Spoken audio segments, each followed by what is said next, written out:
এনিলুপ smart watch A607 smart watch. যে সমস্যাটি পেয়েছি সেই সমস্যাটি হলো স্ক্রিন চালু থাকা অবস্থায়, ডিসপ্লে আলো থাকা অবস্থায় এটি সঠিক থাকে, সঠিকভাবে কাজ করে, আর ডিসপ্লে অফ হয়ে গেলে এর সমস্যা হয়, ভাইব্রেট করতে থাকে। এভাবে ভাইব্রেট করতে করতে এক পর্যায়ে ব্যাটারিটাকে একেবারে নিষ্ক্রিয় করে দেয়। একটু টেবিলের উপরে রেখে দেখা যাক। স্মার্ট ওয়াচটিকে খুলবো। স্মার্ট ওয়াচটিকে খোলার জন্য একটি ব্লেড নিয়েছি, অর্ধেক ব্লেড আবারও কাঁচির সাহায্যে কেটে নিব। দেখতে পাচ্ছেন যেমনটি কেটে নিয়েছি। এনসি থিনার নিয়েছি। এনসি থিনারটি অল্প করে চারপাশে লাগিয়ে দিব, হালকা করে, যেন বেশি পরিমাণে না যায় সেদিকে অবশ্যই লক্ষ্য রাখতে হবে।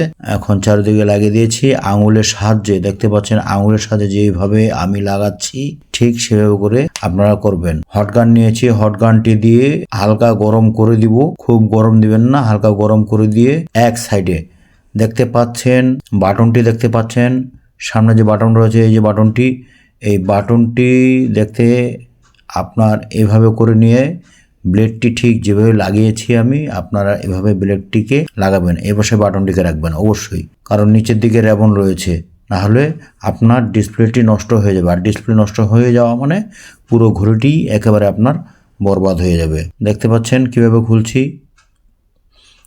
ঠিক এইভাবে আপনারা খুলবেন। স্মার্ট ওয়াচটির যে সমস্যাটি হয়েছিল সেই সমস্যাটি হলো ভাইব্রেটর করতো। স্ক্রিন থাকা অবস্থায় ঠিক থাকে, আর স্ক্রিন বন্ধ হয়ে গেলে সঙ্গে সঙ্গে ভাইব্রেট হয়, আর ভাইব্রেট হতে হতে এক পর্যায়ে ব্যাটারি নিষ্ক্রিয় হয়ে যায়।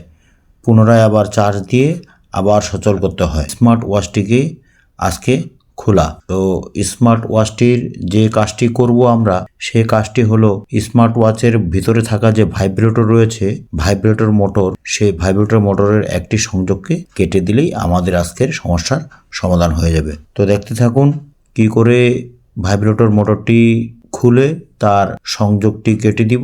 ভাইব্রেটর মোটরের সংযোগটি কেটে দিয়েছি। দেখতে পাচ্ছেন তারটি একটু গুছিয়ে রাখতে হবে। চারিদিকে আঠা দিয়ে দিচ্ছি, চারিদিকে আঠা দিয়ে এখন বডিটিকে সেট আপ করবো। দেখতে পাচ্ছেন ঠিক এভাবে সেট আপ করবেন। সেট আপ করে এখন চার্জ দিয়ে দেখব। দেখতে পাচ্ছেন চার্জ হচ্ছে। এখন চার্জ থেকে খুলে নিব।